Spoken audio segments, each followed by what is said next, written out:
Pemirsa, seorang anak penderita disabilitas di Kabupaten Deli Serdang, Sumatera Utara meninggal dunia karena tidak kunjung mendapatkan akses perawatan yang dibutuhkan. Almarhum Yosua tidak bisa mendapatkan perawatan yang dibutuhkan karena proses pendaftaran kepesertaan BPJS yang berbelit. Karena keterbatasan biaya, Yosua Nikolas Situmeang, warga miskin yang berada di Kabupaten Deli Serdang, Sumatera Utara, terpaksa menahan sakit yang dideritanya sejak lama.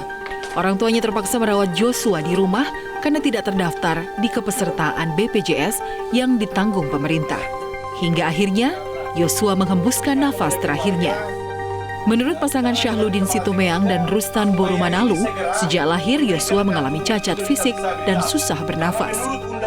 Orang tuanya yang hanya berprofesi sebagai pemulung sudah mencoba melakukan pengurusan BPJS, namun karena lambannya pengurusan BPJS, akhirnya Nikolas menghembuskan nafasnya yang terakhir pada Minggu 3 November.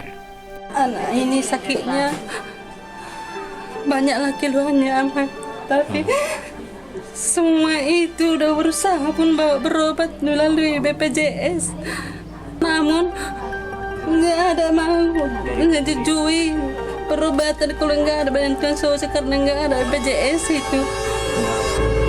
Udah berusaha yang aku tapi sampai sekarang memang tak ada kebenaran.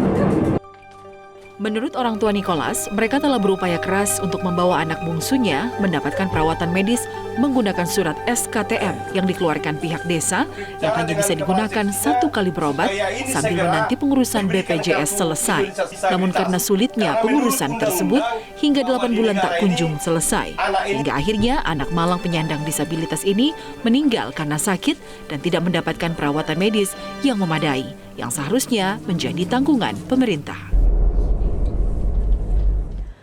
Pemirsa, bagaimana upaya keluarga dari Yosua mengurus BPJS Kesehatan agar anak mereka mendapatkan perawatan medis? Saat ini kita sudah terhubung dengan Ketua Yayasan Peduli Pemulung Sejahtera, Bapak Uba Pasaribu, yang selama ini membantu mendampingi orang tua Yosua untuk mengurus BPJS Kesehatan.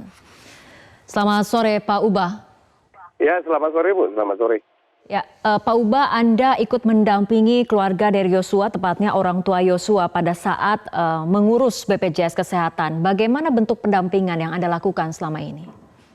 Oh, baik, Bu. Baik, ya. Perlu saya jelaskan tentang anak kita Yosua yang sudah terlebih dahulu, saat sekarang ini sudah dipanggil oleh Tuhan Yang Maha Kuasa.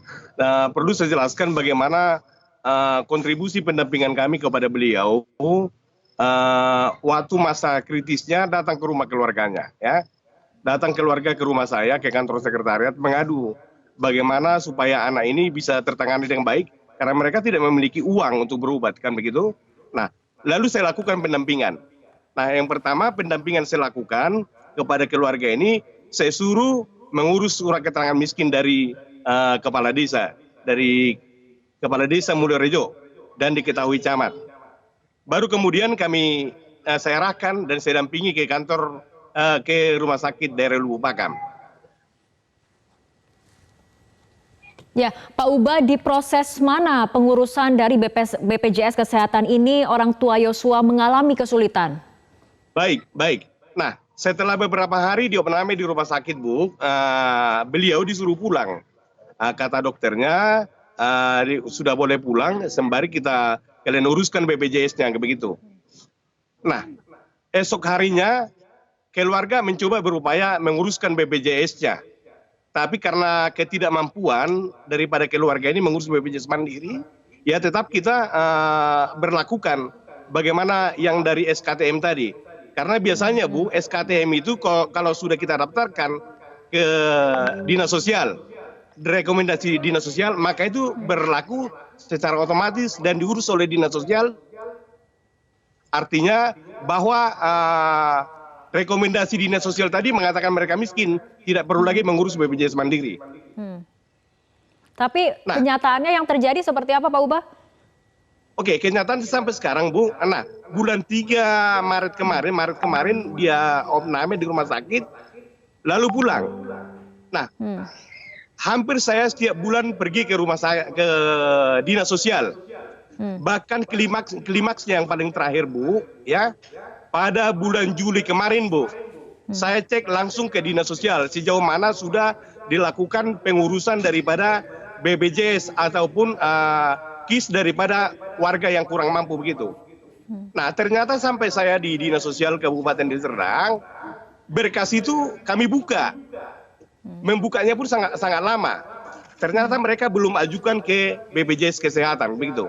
Oke, apa tanggapan dari Dinas Sosial ketika Anda sempat mengecek ke Dinas Sosial mengenai sejauh mana pengurusan BPJS Kesehatan ini? Oke, baik Bu. Setelah saya duduk berlama-lama di situ, saya di kantor itu mengobrol dengan kepala seksinya dan juga para pegawainya. Mereka mencari berkas itu. Setelah dicek, dilakukan pengecekan. Ternyata banyak mereka punya yang pertama mereka katakan ya bahwa istrinya terdaftar sebagai BPJS Mandiri yang ditanggulangi oleh perusahaan, kan begitu.